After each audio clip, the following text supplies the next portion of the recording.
Salut, bienvenue dans cette nouvelle vidéo. Aujourd'hui je vous montre ce que je fais avec les restes de levain, du levain qui n'est pas rafraîchi parce que franchement, bien sûr, il est hors de question de jeter. Maintenant que je viens de nourrir mon levain, je me pose une question. Qu'est-ce que je fais de ça? Là, j'ai quand même pas mal de levain, donc il y a vraiment quand même une jolie texture, hein, bien mousseuse. Alors je me posais la question donc justement et je me suis dit que autant j'allais tester une pâte brisée avec et peut-être même des crêpes. Voilà, donc je pense que je vais tester ces deux recettes. Je pense que je vais faire une pâte brisée à l'huile d'olive, hein. Ça va être de la totale improvisation, je vous le préviens. Enfin, je vous préviens. Là je viens de me griffonner vite fait ce que j'allais faire, donc je pense que je vais partir sur 220 g de farine pour 80 g de levain. Et pour les crêpes, je vais essayer d'utiliser aussi 50 g de levain. Et ensuite, je vais voir ce que je vais faire aussi avec ce qui va rester. Parce qu'il est hors de question de gaspiller. Je vais tout utiliser, ça c'est sûr. Donc c'est parti, on va commencer par la recette de la tarte. Donc là, je me suis marqué 220 g de farine. Allez, c'est parti, on va tester ça. Parce que moi, quand je fais une pâte brisée en général, c'est vrai que ma pâte fait toujours 220 g de farine. Donc là je me suis dit je vais partir sur la même base. Voilà, 220 g de farine et du coup 80 g de levain. Donc ça c'est du levain qui n'est pas rafraîchi, hein. Je l'ai rafraîchi hier matin, il a 24 heures. Alors j'ai dit 80 g. Je sens qu'aujourd'hui je vais devoir pas mal cuisiner du coup. On va partir sur 20 g d'huile d'olive. Alors ça peut paraître peu hein, du coup hein, au niveau du gras, mais on verra ce que ça va donner. Allez, 23 g. Soyons fous, 23 g. Je vais mettre une pincée de sel et un peu d'eau. Et 60 g d'eau, on va dire 60 g.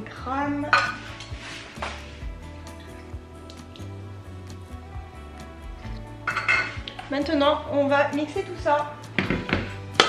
Je vous montre ce que ça donne. Là en fait je viens de rajouter 20 g hein, d'huile d'olive hein, parce que je trouvais que c'était légèrement, enfin c'était un petit peu sec et là elle est parfaite.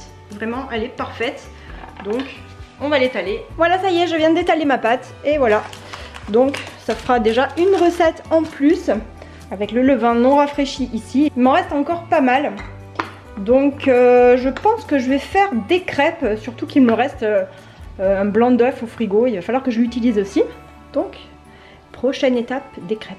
Donc finalement, je ne vais pas faire de crêpes, je vais faire des pancakes parce que ça fait très longtemps que j'en ai pas fait et donc je vais utiliser ce qui me reste là. Enfin, pas ce qui me reste parce qu'il me restera encore sûrement après. Mais donc je vais utiliser le levain encore ici. Je pense que je vais en prendre 150 g, donc ça va m'en enlever pas mal. Et ensuite, s'il m'en reste, je verrai. Je verrai ça. Alors là je vais partir sur 150 g de levain. Donc toujours pareil, hein, mon levain qui n'est pas rafraîchi. Je mets dans mon Thermomix, mais après vous pouvez faire comme vous voulez si vous avez déjà testé. Et en plus oui, si vous avez testé déjà des recettes avec du levain non rafraîchi, n'hésitez pas à m'en parler. Donc en gros une cuillère à soupe ça fait bien bombé, ça fait 100 g. Ça fait 100 g, ça fait 50 g. Hop, allez encore. Il y en a 100 g là. Oh mais c'est parfait. Ou autant peut-être que je pourrais même faire aussi des crêpes ensuite. Je sais pas, je vais voir. Allez, 152. Il me reste ça. On va y arriver. Je vais y arriver.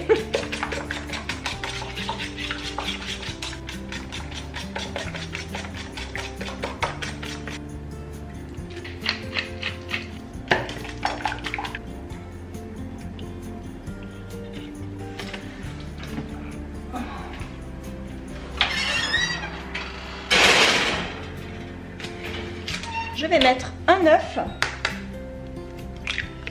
et je vais chercher dans mon frigo un blanc d'œuf qui me reste. Et je vais rajouter ce blanc d'œuf en plus. Voilà, comme il me reste. Hein. Hop, voilà. Ensuite, je pense que je vais mettre... Alors, si j'ai pas des bêtises, normalement, le levain devrait être légèrement acide pour que ça fasse une réaction chimique et que ça puisse faire un effet levure. immédiate. Je pense que je vais rajouter un petit peu de bicarbonate à l'intérieur. Alors bien sûr c'est du bicarbonate alimentaire, hein. C'est marqué dessus. Alors on va partir sur... Oups, ouais, peut-être pas tant que ça. Ouais, la moitié d'une cuillère à café. Alors je vais sucrer aussi un petit peu. Je pense que je vais mettre 20 g de sucre. Parce que c'est toujours bon quand c'est un petit peu sucré les pancakes. On va mettre... Alors est-ce que je mets du beurre fondu ou de l'huile? Oh, je pense que je vais mettre de l'huile. Allez, on va partir sur 20 ml d'huile. Allez, 21 g d'huile.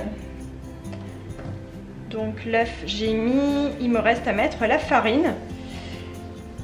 Donc la farine, on va partir sur 130 g. Et donc à prendre avec des pincettes. Hein, parce que comme tout à l'heure, lorsque j'ai fait la pâte à tarte, parfois on rajoute du liquide ou du solide. Donc là, je vais mettre 130 g de farine.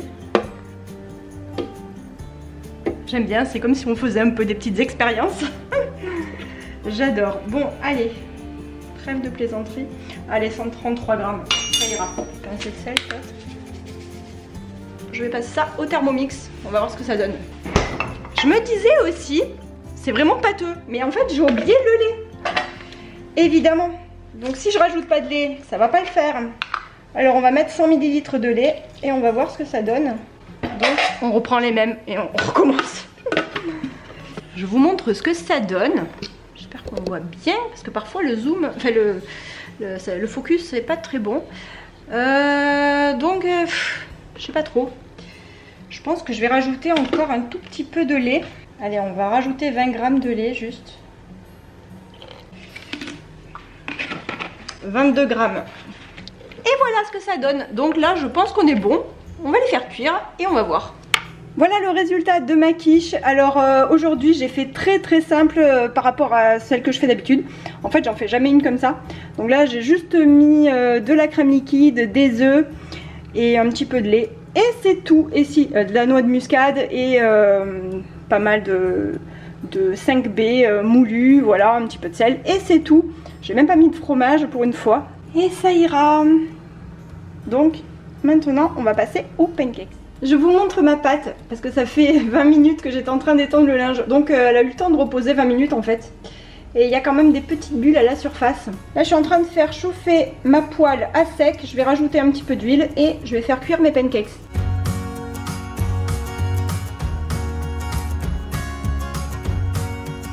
Les pancakes ont gonflé et ils étaient vraiment délicieux, les enfants étaient ravis pour le goûter.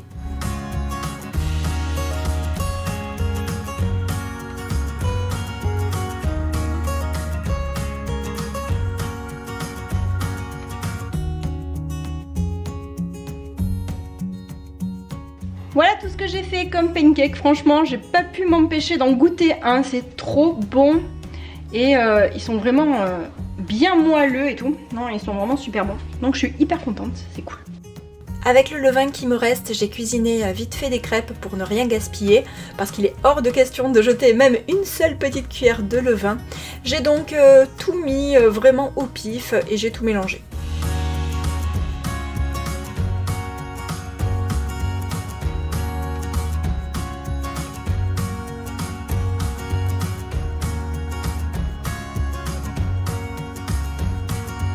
Voilà ce que j'ai obtenu comme crêpe avec le levain, le peu de levain qui me restait. Donc comme vous l'avez vu, hein, j'ai juste rajouté un œuf, un peu de farine au hasard, un peu de lait, et puis voilà, hein, ça fait des petites crêpes. Et au moins je n'ai pas gaspillé de levain, et ça c'est vraiment l'essentiel. Voilà, donc là je suis plutôt contente. Avec le levain qu'il me restait, du coup je l'ai mis dans ce bol ici. Je vais mélanger. J'ai juste mis 10 g de farine et 10 g d'eau histoire de le nourrir un petit peu.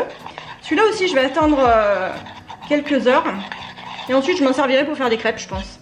Pour voir si j'arrive à faire des crêpes un peu plus moelleuses, un peu plus levées que celles que j'ai faites hier.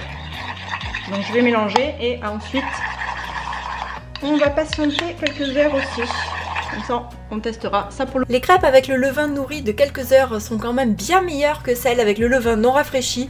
Alors autant les pancakes étaient délicieux comme ça, autant avec les crêpes, je vous conseille de les faire du coup avec du levain déjà nourri de quelques heures. Je vous montre également mon deuxième pain au levain fait dans la cocotte que j'ai emprunté à ma mère. Il était vraiment trop bon, je vous donnerai bientôt ma recette, c'est promis. J'espère que cette vidéo vous a plu, je vous fais des gros bisous et je vous dis à la prochaine. Bye!